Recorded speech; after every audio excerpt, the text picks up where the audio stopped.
Gue yakin hampir dari sebagian kalian semua pernah dengar pertanyaan ini. Apa yang menyebabkan masyarakat Indonesia kebanyakan miskin? Kalau misalkan gue tanya kayak gitu, mungkin jawaban lu tuh sangat amat beragam karena sumber masalah kemiskinan ya atau akar masalahnya itu pasti ada banyak banget gitu ya nggak sih? Ada yang bilang mungkin karena sifat orang-orang yang malas gitu ya. Ada yang bilang kalau misalkan akses atau ketimpangan ekonomi emang sulit banget buat diraih sama beberapa pihak gitu. Ada yang bilang mungkin ini korupsi lah dan masih banyak lagi. But well, di video ngopi kesempatan kali ini gue bakal ngebahas tentang sebuah postingan Facebook yang lagi rame banget diomongin dan juga didebatin sama orang-orang. Ini terkait pendapat ketua BPS yang di reshare ulang ya. Katanya masyarakat Indonesia miskin disebabkan karena uang yang buat rokok, kopi, dan makan nasi. Ya, dimana postingan ini pun ada kelanjutannya ya, langsung di komen sama akun Facebook namanya CB Hanorai dengan bilang masyarakat miskin itu gara-gara uang negara dikorupsi para oknum-oknum pejabat. Apakah benar? Kita bakal bahas bareng-bareng. Selamat datang di Ngopi Ngobrolin Personal Indonesia bersama gue, your favorite Uncle Om Ray. Well, untuk gua bahas ini, gua harus tahu dulu ini sebenarnya beritanya kapan, karena sering banget kita menemukan postingan-postingan media sosial gitu ya, yang ternyata ini merupakan daur ulang berita yang udah lama banget. Oke, ada yang mungkin dari tahun kemarin, ada yang mungkin dari beberapa puluh tahun yang lalu gitu ya, atau mungkin emang ini baru. Nah, setelah gua cek ternyata berita ini muncul kira-kira hampir dari 3 sampai 6 bulan yang lalu. Ya, ini ternyata di-share dari bulan Juli 2025. Ada dua sumbernya. Yang pertama dari CNBC Indonesia dengan judul penyebab warga RI jadi miskin. Dimana katanya uang habis untuk nasi, rokok, dan kopi. Terus kemudian yang kedua dari artikel komparatif dengan judul BPS penyebab kemiskinan karena makan nasi, minum kopi, dan merokok. Nah, gara-gara highlight atau judul dari berita ini banyak banget orang-orang yang langsung pada ngamuk, yang langsung pada marah karena bro, ya kali makan nasi bisa buat orang miskin, ya itu kan kebutuhan pokok gitu ya. Masa ia dijadikan indikator sebagai lu tuh miskin atau kagak gitu. Lu bisa lihat sendiri respon dari orang-orang di kolom komentarnya ya.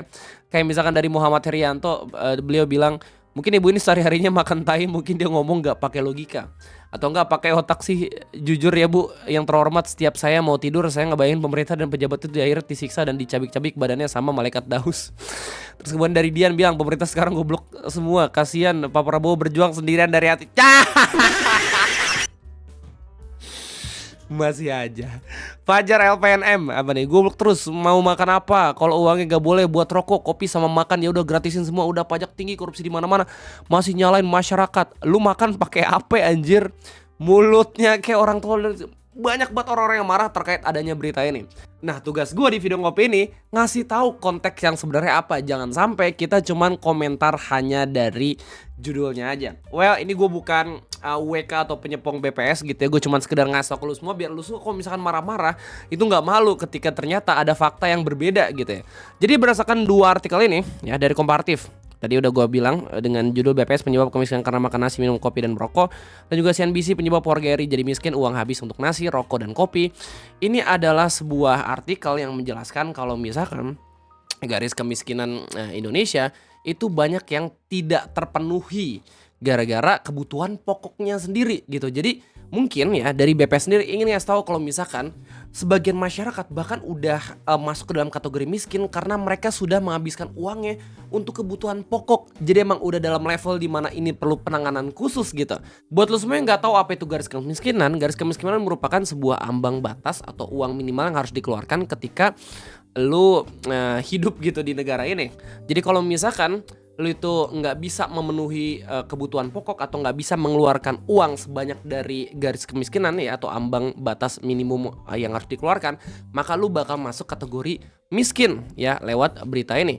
Well, berdasarkan CNBC dikasih tahu kalau misalkan emang benar beras, rokok, dan kopi saset masih menjadi penyumbang utama garis kemiskinan per Maret 2025. Ya, ini jadi survei di awal tahun mereka 2025.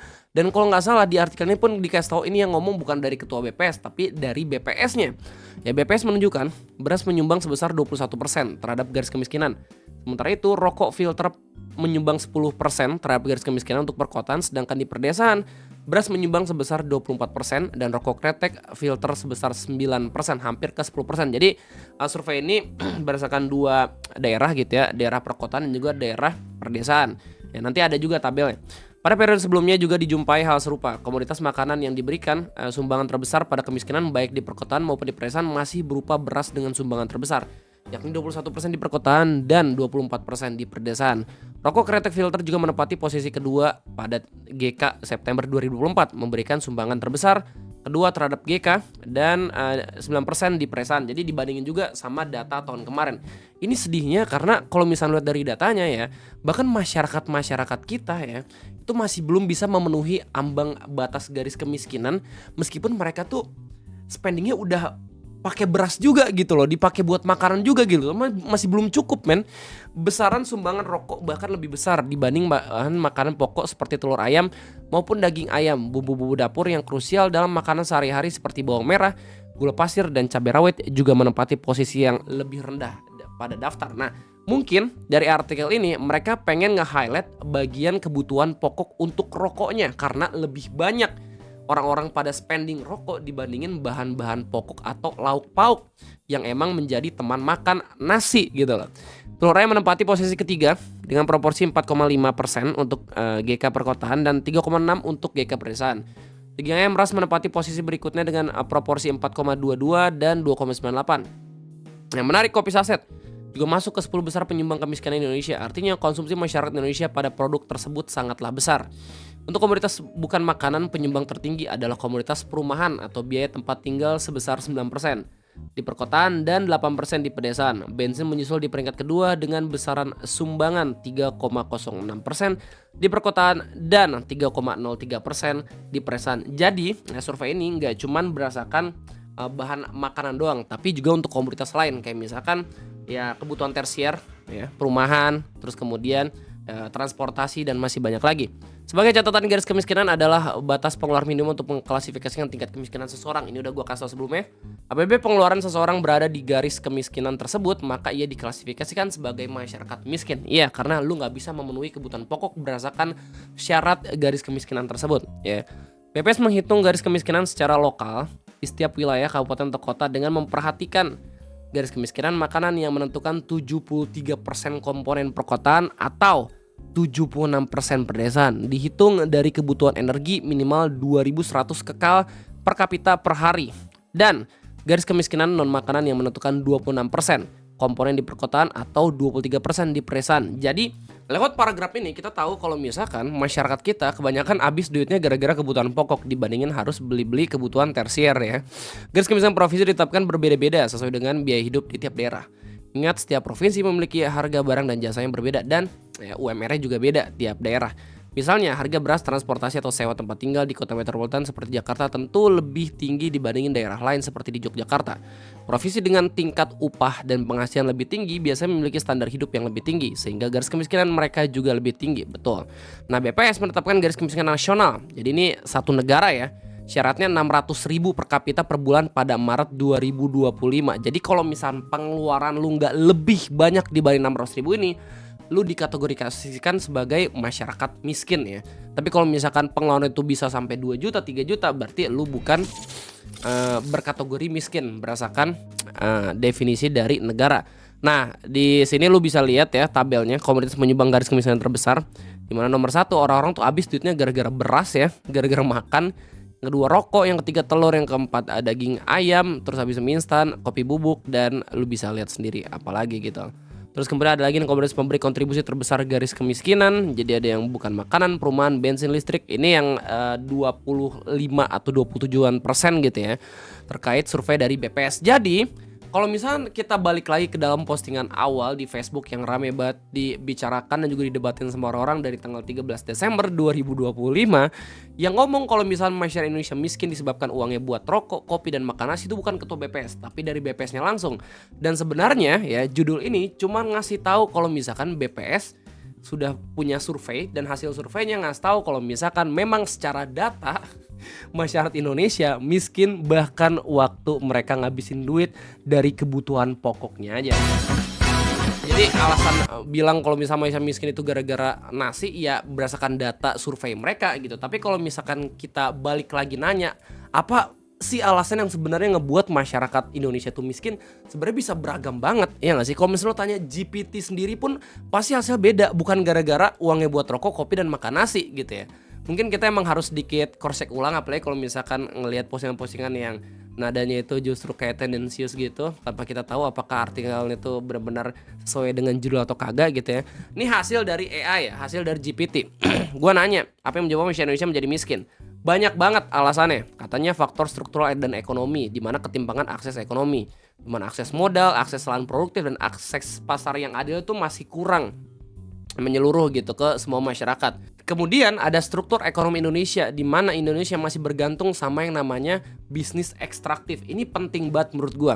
Jadi ekstraktif itu apa, Bang Rey? Jadi bisnis-bisnis yang kayak tambang, sawit, sumber daya alam mentah gitu. Jadi cuman fokus untuk ngambil-ngambilin bahan mentah. Padahal kalau misalnya dari bahan mentah itu bisa diproduksi ulang menjadi bahan-bahan yang lebih berkualitas ya. Jadi gue yakin masyarakat Indonesia pun bisa lebih sejahtera gitu ya. Kayak basically kita kalau misalnya nanam coklat ya, dimana coklat mentahnya itu sendiri langsung diolah ke negara-negara lain, kayak misalnya di Belgium atau negara-negara Eropa, mereka ya cuman ngelola coklatnya aja ya, bukan yang nanem gitu. Bisa jadi negara-negara dengan penghasilan yang tinggi gitu. Terus abis itu hasil produk coklatnya dibalikin lagi ke negara-negara kita, kan lucu ya. Terus kemudian katanya bisa miskin gara-gara pendidikan dan kualitas SDM yang masih belum merata. Lingkaran setan kemiskinan di mana orang miskin, pendidikan rendah, pekerjaan bergaji rendah, tetap miskin. Ya makanya gue bilang kalau misalnya pendidikan itu investasi yang sangat amat baik, apalagi buat lulus semua yang emang bisa punya kesempatan untuk kuliah ataupun sekolah dengan jenjang yang lebih tinggi lagi. Karena mau itu lu bakal sesuai jurusan kerjaan atau kagak gitu ya, seenggaknya ya lu bisa mikir lebih matang lagi, apalagi dalam pemilihan kerjaan. Kebijakan dan tata kelola. Katanya kebijakan sering tidak berpihak ke rakyat kecil, korupsi dan kebocoran anggaran, ketimpangan wilayah di mana beberapa daerah kayak misalnya Jawa tumbuh cepat, luar Jawa tertinggal, infrastruktur, industri, dan lapangan kerja terpusat. Kemudian ada faktor sejarah dan warisan kolonial di mana ya struktur ekonominya itu lebih bertumbuh pada eksploitasi, feodalisme, ketergantungan komoditas, faktor sosial dan budaya gitu ya, literasi keuangan rendah, minim jaring pengaman sosial informal, budaya pasrah karena pengalaman struktural panjang ya, guncangan eksternal ya, belum lagi kalau misalnya emang ada krisis dari negara-negara lain, yang krisis ekonomi global, pandemi, inflasi pangan, energi. Dan kesimpulan singkatnya kata GPT ya, katanya ini karena gabungan antara strukturnya yang timpang, kebijakan elitis, dan kualitas sumber daya manusia yang tidak merata, menjadi kemiskinan yang diwariskan. Bukan gue yang ngomong, itu yang ngomong AI. Sementara kalau misalnya lihat dari beberapa artikel, apakah benar komentar dari Mas CB bilang kalau uang negara itu dikorupsi sama oknum-oknum pejabat, jadi itu masyarakat miskin? Bisa bener bisa salah, tapi emang nggak bisa dipungkiri kalau udah banyak artikel yang ngasih tahu kalau misalkan kemiskinan di suatu negara itu pasti disebabkan gara-gara tindakan atau perilaku korupsi dari pejabat-pejabat negaranya. Udah ada artikel juga gitu yang dibuat sama Sri Naratmi gitu dari Universitas Stiku Bank Semarang, sama Pak Mulyo Ali Masker juga Agung Nusantara, dengan judul The Effect of Corruption on Poverty in Indonesia. Kalau misalnya dari kesimpulan lu bakal tahu kalau misalkan Human Development Index itu berbanding terbalik dengan korupsi. Jadi peningkatan korupsi jelas bakal nurunin Human Development Index gitu loh. Makanya emang sangat penting kalau misalnya negara itu bebas dari korupsi. Jelas pasti secara otomatis yang masih kita sendiri pun secara ekonominya bakal berkembang gitu loh. Well, itu aja mungkin yang bisa gue sampaikan terkait adanya postingan ini di Facebook. Gue rasa seru banget ya kita kalau misalnya ngebahas sesuatu yang mungkin bisa kita ulik ulang apakah infonya itu benar atau salah, apakah ini berita yang lama atau kagak. Ternyata ini beritanya lama dari bulan Juli tapi di reshare ulang, sekedar buat POV dan juga pandangan aja. Semoga kita bisa lebih bijak ke depannya. Terima kasih banyak udah nontonin video ngopi. Gue undur diri, sorry banget kalau misalnya suara gue kurang enak karena gue lagi radang. Bye bye.